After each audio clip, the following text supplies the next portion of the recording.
Bonjour, voici une capsule portant sur la résolution d'un système d'équations graphiquement. Donc, lorsque je veux trouver la solution d'un système d'équations, ce que je cherche, c'est le point d'intersection entre deux droites. Donc, dans un premier temps, ce que je vais vouloir faire, c'est tracer chacune des droites dans le graphique.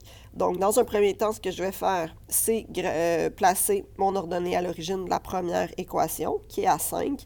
Donc, ici, il faudra faire attention à nos graduations. On a pour l'axe des Y 2 bonds par graduation et sur l'axe des X, c'est des bonds de 1. Donc, par la suite, mon taux de variation est de moins 3 quarts, ce qui veut dire qu'à chaque fois que je me déplace de 4 en X, je vais me déplacer de moins 3 en Y. Donc, je me déplace de plus 4 en X et de moins 3 en Y. Donc, verticalement, il faut faire attention à notre graduation. Et je vais pouvoir relier les deux points.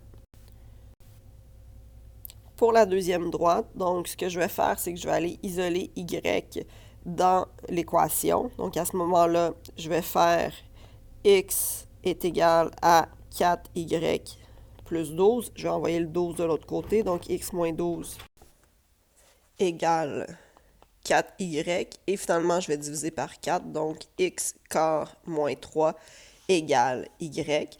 Donc, dans un premier temps, je vais aller placer mon ordonnée à l'origine à moins 3. Par la suite, mon taux de variation est de 1 quart, donc déplacement des y sur déplacement des x. Chaque fois que je vais avancer de 4, je vais monter de 1.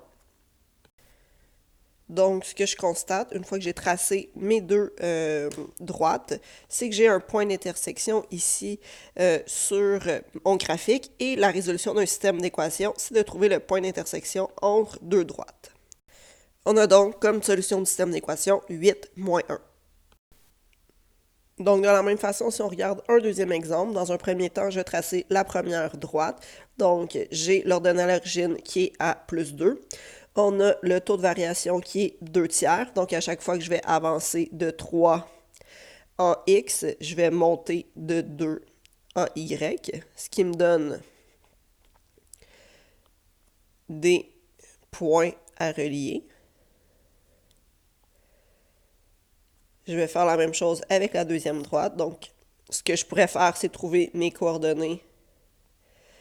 Quand X vaut 0, Y vaut combien? Donc, Y vaut moins 1, j'ai le point 0, moins 1. Et quand Y vaut 0, X vaut combien?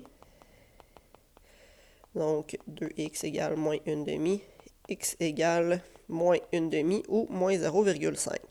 Donc, je vais pouvoir placer le point aussi et relier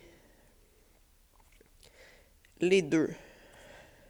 Relier les points pour tracer la deuxième droite. Et à ce moment-là, j'ai le point d'intersection ici qui est difficile à lire. Donc, à partir du moment où c'est difficile à lire graphiquement, il faudra malheureusement le résoudre soit par la méthode de substitution, de comparaison ou de réduction. Donc, vous pouvez regarder l'autre capsule pour avoir les 3 différentes méthodes de résolution. Et finalement, donc, les solutions d'un système d'équations, il y a 3 différentes situations qui peuvent se produire. Donc, dans un premier temps, si on a des droites qui sont parallèles distinctes, ça veut dire donc 2 droites qui ne vont jamais se toucher. À ce moment-là, on n'aura aucune solution, puisque la solution du système d'équations, c'est de trouver le point d'intersection entre 2 droites. Si jamais on a des droites qui sont séquentes, ça veut dire qu'elles se croisent en un seul point, on aura une solution qui est le point d'intersection. Et si les droites sont parallèles confondues, ça veut dire qu'elles sont une par-dessus l'autre, on a une infinité de solutions, soit tous les points qui appartiennent à la droite. Merci!